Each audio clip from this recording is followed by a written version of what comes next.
নমস্কার। আমি আবার আপনাদের সামনে একটা ভিডিও করছি অ্যাস্ট্রোলজিক্যাল বিষয়ের উপরে। বর্তমান সময়ে দেখতে পাচ্ছেন যে ইউটিউবে বিভিন্ন ধরনের পোস্ট দিচ্ছে অ্যাস্ট্রোলজির উপরে, যে এই রাশি এই তারিখের মধ্যে বিশাল কিছু পেয়ে যাবে, বিশাল ধন সম্পত্তির মালিক হয়ে যাবে, এত থেকে এত তারিখের মধ্যে জীবন বদলে যাবে। আমি কিন্তু কোনো প্রমাণ পাইনি।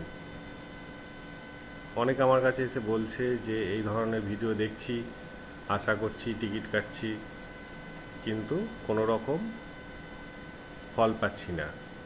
তা আমি তাদের একটা কথাই বললাম যে এটা সামগ্রিকভাবে একটা বলে দেয়, এটার উপর বেস করে কিন্তু অ্যাস্ট্রোলজি বিচার হয় না। অ্যাস্ট্রোলজি বিচার হয় তোমার কুণ্ডলীর উপর নির্ভর করে।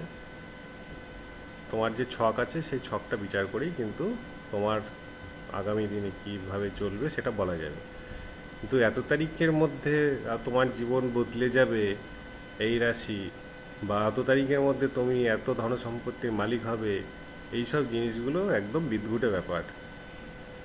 এই ধরনের পোস্ট থেকে বিরত থাকুন। নমস্কার।